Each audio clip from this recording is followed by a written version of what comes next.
السلام علیکم ورحمۃ اللہ وبرکاتہ۔ پیارے بچوں، مطالعہ پاکستان لازمی کلاس 9 کے ساتھ احمد ساقی حاضر خدمت ہے۔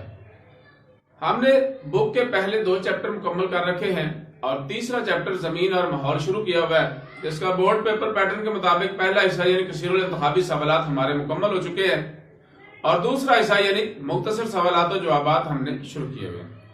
پیارے بچوں، دوسرے حصے کے بھی 4 لیکچر ہمارے ہو چکے ہیں۔ آج 5واں اور آخری لیکچر ہے، جس میں انشاءاللہ العزیز ہم سوال نمبر 41 تا سوال نمبر 50 حل کریں گے۔ پیارے بچوں، سوال ہم حل کر ہی لیں گے انشاءاللہ العزیز۔ پہلے میرے چینل کو سبسکرائب کر لیں، ساتھ لگے گھنٹی کے بٹن کو دبانا مت بھولیں تاکہ میرا ہر لیکچر سب سے پہلے آپ تک پہنچے۔ تو میرے بچوں، آج کا پہلا سوال نمبر 41 ہے، پاکستان کا واحد دریا جو جنوب سے شمال کی طرف بہتا ہے کون سا ہے؟ پاکستان کے سارے دریا شمال سے جنوب کی طرف بہتے ہیں۔ ہمارے تمام کے تمام گلیشیئر ہمارے شمال میں پائے جاتے ہیں۔ جب بارشوں کا سلسلہ شروع ہوتا ہے تو پانی شمال سے جنوب کی طرف چلتا ہے۔ تو پیارے بچوں، ایک دریا ایسا بھی ہے جو ہمارے جنوب سے شمال کی طرف بہتا ہے۔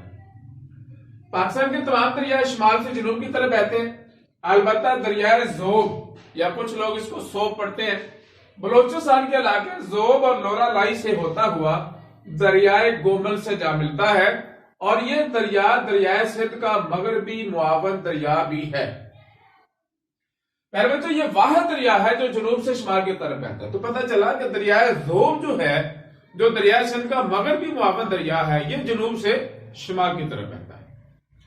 سوال نمبر 42 ہے، ماحولیاتی آلودگی سے کیا مراد ہے اور ماحولیاتی آلودگی کی اقسام لکھیں۔ پیارے بچوں، کسی ایسی چیز کا ماحول میں شامل ہو جانا جو نہ صرف انسانوں بلکہ دوسرے جانداروں کے لیے بھی نقصان دہ ہو، یعنی کسی ایسی چیز کا ماحول میں شامل ہو جانا جو انسانوں کے لیے بھی نقصان دہ ہو اور جانداروں کے لیے بھی نقصان دہ ہو، ماحولیاتی آلودگی کہلاتی ہے۔ جس کی اقسام درج ذیل ہے، نمبر 1 ہوائی آلودگی، یعنی ہوا کے اندر دھوئیں کا شامل ہو جانا، ہوا کے اندر بھٹوں کی چمنیوں سے یا گاڑیوں کے سلنسروں سے نکلنے والا دھواں شامل ہو جانا، یا اسی طرح اور بہت ساری گیسز ہیں۔ اسی طرح زمینی آلودگی کہ زمین کے اندر ہم کوڑا کرکٹ پھینک دیتے ہیں، اسی طرح زمین جو ہے وہ سیلتور کا شکار ہو جاتی ہے، زمین صحرا کا شکار ہو جاتی ہے، اس طرح صحرا زدگی کی عمل میں آ جاتی ہے۔ اسی طرح آبی آلودگی، یعنی پانی جو ہے وہ فیکٹریوں اور کارخانوں کا بغیر ٹریٹمنٹ کے کیمیکل بنا ہوا ہم دریاؤں اور نہروں میں چھوڑ دیتے ہیں۔ تو یہ جو بغیر ٹریٹمنٹ یا فلٹریشن کے پانی ہم چھوڑ دیتے ہیں، یہ آبی آلودگی کا ایک ذریعہ اور سبب ہے۔ تو میرے بچوں، سوال نمبر 43 ہے، گلوبل وارمنگ کسے کہتے ہیں؟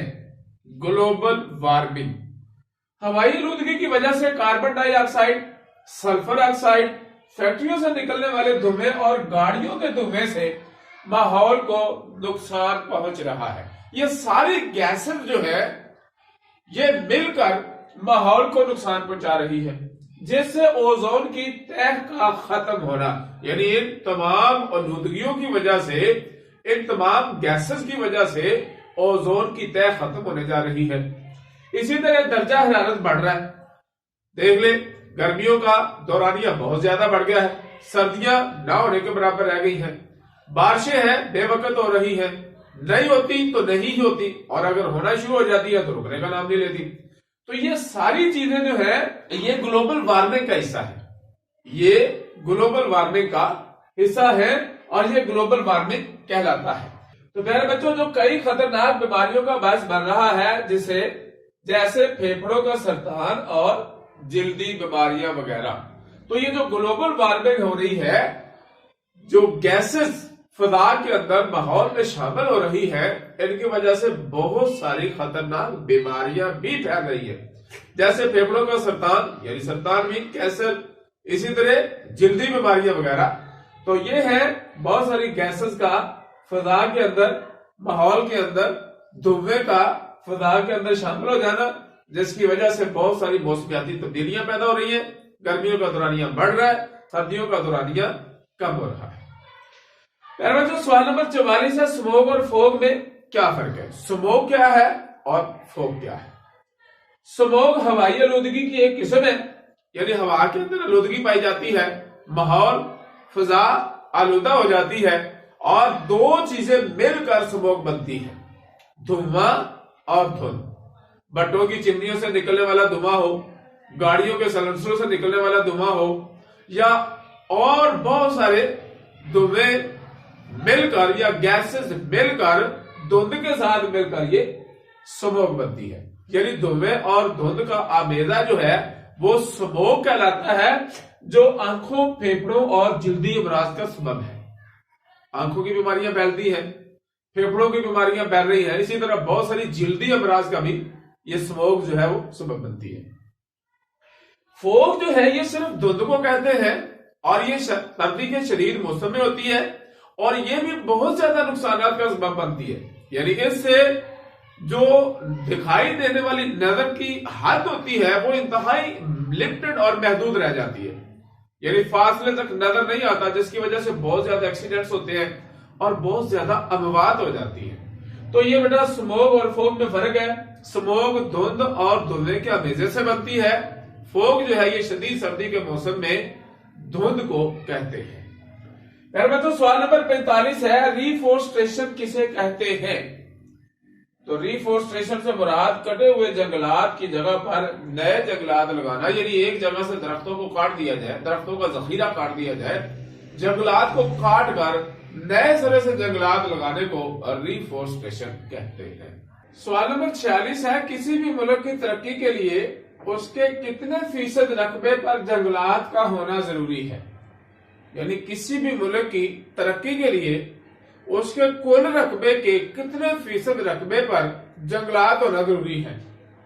پیارے بچوں، کسی بھی ملک کی ترقی کے لیے اس کے کل رقبے کا 25% حصہ جنگلات پر مشتمل ہونا چاہیے۔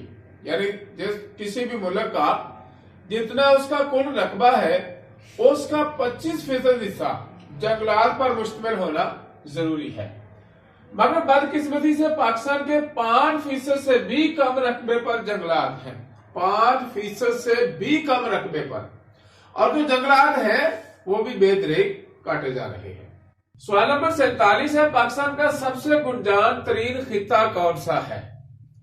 پیارے بچوں، پاکستان کا میدانی علاقہ جو دریاؤں کی لائی ہوئی زرخیز مٹی سے بنا ہے، یعنی دریائے سندھ کا بالائی میدان جسے ہم پنجاب کہتے ہیں، جو 5 دریاؤں کی لائی ہوئی زرخیز مٹی سے بنا ہے، اور ملک کی اکثر و بیشتر صنعتیں بھی اسی علاقے میں ہیں۔ کیوں؟ اس لیے کہ تمام صنعتوں اور ملوں کا جو را مٹیریل ہے، خام مال جو ہے، وہ زراعت سے حاصل ہوتا ہے۔ فار ایگزامپل، آٹے کے لیے گندم چاہیے، اور چینی کے لیے گنا چاہیے، ٹیکسٹائل کے لیے کاٹن چاہیے، روئی چاہیے۔ تو یہ ساری چیزیں دریائے سندھ کے بالائی میدان یعنی میدانی علاقے میں پنجاب میں موجود ہیں، اور وافر مقدار میں یہ فصلیں ہوتی ہیں، اس لیے زیادہ تر صنعتیں جو ہے، ملیں اور فیکٹریاں جو ہے وہ بھی اسی علاقے میں ہیں۔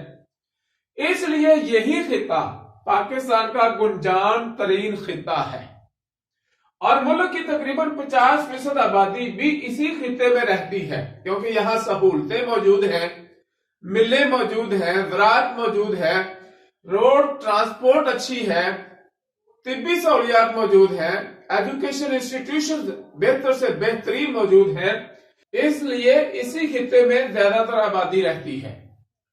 زیادہ تر آبادی دیہات پر مشتمل ہے، مگر اب شہروں کی آبادی تیزی سے بڑھ رہی ہے۔ یعنی جو میدانی خطہ ہے اس میں زیادہ تر آبادی جو ہے یہ دیہات میں رہتی ہے، مگر اب کچھ سالوں سے شہروں کی آبادی بڑی تیزی سے بڑھ رہی ہے، کیونکہ جو سہولیات شہروں میں موجود ہیں وہ دیہات میں نہیں ہے۔ سوال نمبر 48 ہے، ڈیلٹا سے کیا مراد ہے، اور دریائے سندھ کا ڈیلٹائی علاقہ کہاں سے کہاں تک ہے؟ ڈیلٹا کسے کہتے ہیں، اور یہ ڈیلٹائی علاقہ کہاں سے شروع ہو کر کہاں تک جاتا ہے؟ پیارے بچوں، دریائے سندھ کا پانی ٹھٹھا کے قریب پہنچتا ہے تو انتہائی کم ہو جاتا ہے، اور باقی رقبے کو سراب کرنے کے لیے پانی کو ٹرائی اینگل کی شکل میں پہنچا دیا جاتا ہے۔ یعنی جو باقی رقبہ ہے جہاں پر جا کر دریائے سندھ کا پانی تقریباً ختم ہونے کے قریب ہو جاتا ہے، اور ساحل سے پہلے، سمندر سے پہلے جو ہمارا پاکستان کا باقی ایریا ہے اسے سراب کرنے کے لیے ٹرائنگل کی شکل دے کر، مختلف خالیوں کی شکل دے کر جب پہنچایا جاتا ہے اسے ڈیلٹا کہتے ہیں۔ For example,